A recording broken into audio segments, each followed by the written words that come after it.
The Android saga is arguably one of the strongest arcs in the entire Dragon Ball franchise, not just because of its action, but because of its tone, its pacing, and the way it completely reshapes the world of Dragon Ball. It's the moment in the series that takes a darker turn, shifting away from simple power-up escalations into something far more ominous and narrative-driven. The tension begins immediately. A mysterious young warrior appears from the future, and with almost no build-up, he transforms into a Super Saiyan and slices Frieza, the biggest villain the series had ever known, into ribbons. This isn't just a cool moment, it's one of the coldest character introductions in anime. Future Trunks doesn't arrive to show off, he arrives to deliver a warning, a message, and a countdown to disaster. And that message hits harder than anything we'd seen before. Goku will die of a heart virus, the Z-Fighters will fall one by one, and the world will be plunged into a hopeless apocalypse ruled by ruthless androids. From that point on, the pacing of the saga becomes its greatest strength. Every episode, every decision, and every moment builds towards the inevitable arrival of the androids. Even the training segments carry weight, because Trunks has already told us the future, and we're just watching the present slowly march towards it. But the real brilliance of the Android saga comes from its world building. Before this point, Dragon Ball's universe was largely linear. Villains showed up, Goku trained, and the heroes eventually won. But the introduction of the future timeline changes everything. Suddenly, Dragon Ball isn't a straight path. It's a network of branching timelines with different outcomes, different histories, and different consequences. Trunks' apocalyptic ravaged worlds makes the Dragon Ball universe feel bigger and more complex, and more uncertain than ever before. Of course, with this expansion comes both good and bad. The good is obvious: deeper storytelling, higher emotional stakes, and a tragic glimpse into a world where the heroes weren't enough. The bad, or rather the complicated, comes from the nature of time travel itself. It introduces inconsistencies, unanswered questions, and one of the biggest plot points among Dragon Ball fans: the stark difference between the future and present androids. Trunks describes Android 17 and 18 as merciless demons who wiped out the world with sadistic pleasure, but the androids we meet in the main timeline, while still terrifyingly strong, are on a completely different set of characters. Their personalities, motivations, and even behavior contrast sharply with what Trunks warned about, and it's this contrast that becomes one of the saga's most interesting plot elements. Because contrary to some people's belief, I think there's a reasonable amount of evidence to suggest that Trunks might have been pretty wrong about his assessment of the android's power. Now, I'm sure the first thing most people are doing when this is opposed is suggesting it isn't just Trunks but Toriyama speaking through Trunks to convey this message. When Trunks says that the androids in the future timeline are much weaker than the ones in the present. Or rather, he says the opposite, but it means the same thing. The present androids are vastly stronger than him, when only the future androids are just a bit stronger than him. And at the time that it was stated in the story, I don't doubt that fact. There wasn't much in the story at the time that this mentioned to contradict his position, and given that the Z-Fighters trained in preparation for these androids but still lost to them seemed to even back that theory. However, as the story progresses onward, more evidence was revealed that this interpretation of the strength of the future androids was largely incorrect. One of the earliest signs that the Android saga wasn't as straightforward as it first appeared comes from the History of Trunks anime special and the brief depiction of future timeline in the manga. When you go back and really analyze what we see in Trunks' ruined world, you start to understand why his perception of the androids was never fully accurate to begin with, and why the differences between timelines make far more sense than people realize. Starting with the anime special, it becomes immediately clear that future Trunks never truly understood the full power or behavior of the androids. The first and most obvious reason is simple: Trunks can't sense the android's ki, because the androids have artificial energy and give off no detectable power signature.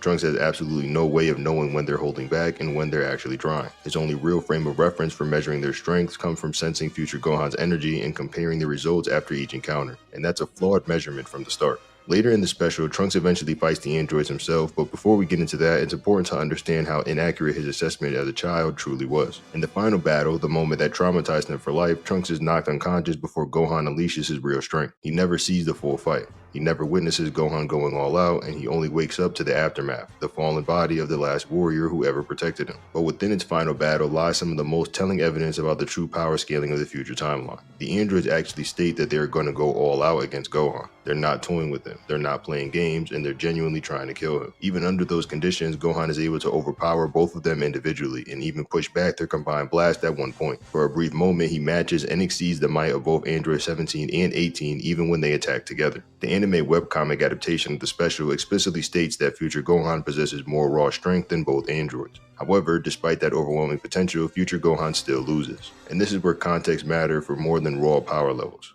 Gohan isn't defeated in a fair, equal fight. There are multiple external factors working against him. Factors that have nothing to do with skill and everything to do with biology, exhaustion, and circumstance. For one, Gohan's ki is finite. Unlike the androids who have infinite energy and stamina, Gohan's power drains the longer he fights. Ironically, the better he performs early on, the worse it becomes for him as the battle drags on. Every blast, every transformation, any use of ki and moment of adrenalin accelerates his exhaustion. As time goes on, the androids remain just as fresh and relentless as they were at the start, while Gohan inevitably weakens. On top of that, this version of Gohan is still using the Grade 1 Super Saiyan form, which we know suffers from severe stamina and energy consumption issues. This special was released roughly a year after the anime fully explored the concept of the grade forms, so it's entirely reasonable to assume the writers were aware of these limitations and implemented them intentionally. Grade 1 is powerful, but is also extremely taxing. Without the mastery or efficiency of later stages, Gohan is burning through energy at a rapid rate. When you factor all this in, Gohan's eventual defeat isn't just understandable, it's logical. It makes sense that Gohan would overpower them in the beginnings of the fight, but as it went on, would start to lose.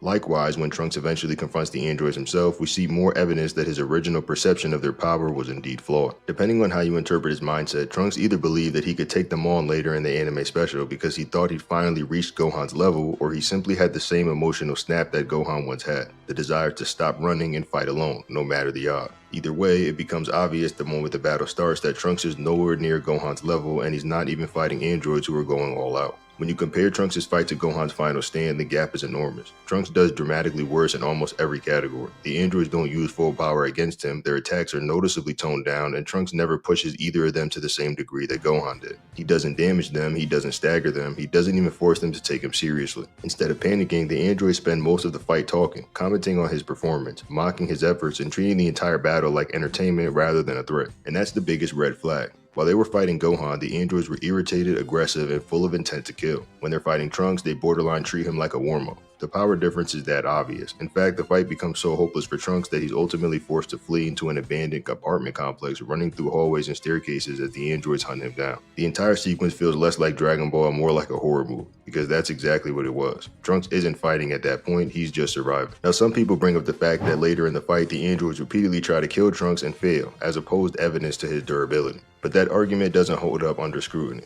The androids were clearly holding back throughout the entire fight, and their attempts to kill him weren't full power finishers, they were casual whips, blasts, and taunts. The equivalent of someone lightly tossing a twig on the ground and being surprised that it didn't snap. You only break the twig when you put genuine pressure on it. You don't need your full strength to do so, but you do need more than a lazy flick of the wrist. And that's exactly what's happening with Trunks. The androids weren't unleashing their true power. Their failed attempts don't mean that Trunks was durable. They mean that the androids weren't trying, and the narrative itself pretty much proves this. Later in the arc, when Trunks returns from the past as a much stronger warrior, his power increase becomes inevitable. In the manga, he confronts the androids again, and the moment he hits 17 and sends her flying, Android 17 immediately comments on how much Trunks is powered up. He even goes as far as saying that Trunks must have gotten significantly stronger to agitate her the way that he did. That line is critical because it radioactively contextualizes the earlier fight. It reveals that during the anime special, Trunks never even annoyed them, let alone pressured them. The androids weren't fighting seriously in the past because they didn't have to. Trunks' lack of impact in the special, the mocking commentary, the horror movie chase, and 17's later remark all combined into one clear conclusion. The first battle was completely one-sided, with the androids barely lifting a finger, and that makes perfect sense. The gap between Trunks and Gohan was massive, and the gap between Trunks and the androids was even larger. When you step back and look at the full picture, it becomes obvious that there was never a strong foundation for Trunks' claims about the android's overwhelming power in the first place. His perspective was shaped by limited exposure, emotional trauma, and incomplete information. He never witnessed Gohan's full strength, and he could not sense the android's ki to accurately gauge their power. And the only fights he did see were one-sided, chaotic tragedies that offered no real frame of reference. His conclusions were understandable for a terrified teenager living in a hopeless world, but they weren't objectively reliable. And the story, when closely analyzed, ultimately supports this. In fact, the strongest piece of evidence comes from the Daizenshuu, the official set of encyclopedias documenting the Dragon Ball universe. These books aren't fan interpretations. They were genuinely signed off by Akira Toriyama himself, largely because he notoriously forgets details about his own series. The Daizenshuu exists to clarify canon, correct misconceptions, and present the official stance of the franchise. And in it, the future versions of Android 17 and 18 are described as being slightly weaker than their present timeline counterparts. That single phrase, officially approved and published, is incredibly telling. If the present androids truly were monstrously stronger and they were unstoppable nightmares Trunks believed them to be, then the Daizenshuu would have reflected that. Instead, it takes a restrained stance. It acknowledges a difference in strength, but only a minor one, suggesting that whatever gap exists is small enough to not dramatically overall alter the power dynamic. And this is where the Daizenchu's wording feels almost intentional. The guide avoids contradicting Trunks outright because from a narrative standpoint, his fear-driven interpretation still matters, but it also avoids supporting the exaggerated picture that he painted because the canon simply doesn't back it up. The most reasonable conclusion, and the one the Daizenchu explicitly leans towards, is Trunks' assessment that was influenced by the trauma and despair of living in a world that he had already lost. His warnings were sincere but not accurate. He wasn't lying, he was just mistaken. And what's even more interesting is that Toriyama himself essentially corrected the earlier assumptions later on when he wrote the manga version of Trunks' future timeline. In the story, the events are nearly identical to what we saw on the TV special, but with one crucial difference that completely reframes the situation. Once again, Trunks is knocked out before the final battle, and once again, Gohan chooses to face the androids alone. But unlike the anime version, the manga makes something very clear. Gohan trained specifically for this last confrontation. Based on the strength the androids displayed during their previous fight, the same battle where Gohan lost his arm, he believed he had a real chance at defeating them. But the reality was far worse than he imagined. It's revealed that during their earlier encounter, Android 17 had been using less than half of his full power. That means that Gohan's entire assessment of their strength was based on a completely inaccurate picture. And in his rematch, Android 17 kills Gohan by himself without the assistance of 18, and quite possibly without even using half of his strength in that moment. Trunks had no knowledge of this, and everything he believed about the androids was built on what he saw, and what he saw was already misleading in both versions of the story. And there's more. According to DBZ Anime Special 2, Trunks' story and in manga, it's stated outright that Android 18 is actually the strongest artificial human, even surpassing 17. This detail is exclusive to the future timeline because the reverse is implied in the main series. But if it's true for the future timeline, then it only deepens the gap between what Trunks thought he understood and what the androids were actually capable of. If the weaker Android 17 was capable of killing a trained, determined Gohan without using half of his power, then Trunks' understanding of their strength was nowhere near correct. Whichever angle you approach this from, anime special, manga version, Daizenchu commentary, or supplementary material, the conclusion is always the same. Trunks did not have a full or accurate understanding of the android's true power. And Toriyama himself clearly redefined the dynamics as the story continued to evolve. This isn't uncommon. Dragon Ball is full of divides, ideas, retcons, and concepts that shift or redefine as new material is created. Yet for some reason, many fans cling to the earlier statements as though they were immutable fact when the canon itself moves forward and fleshes out better explanations.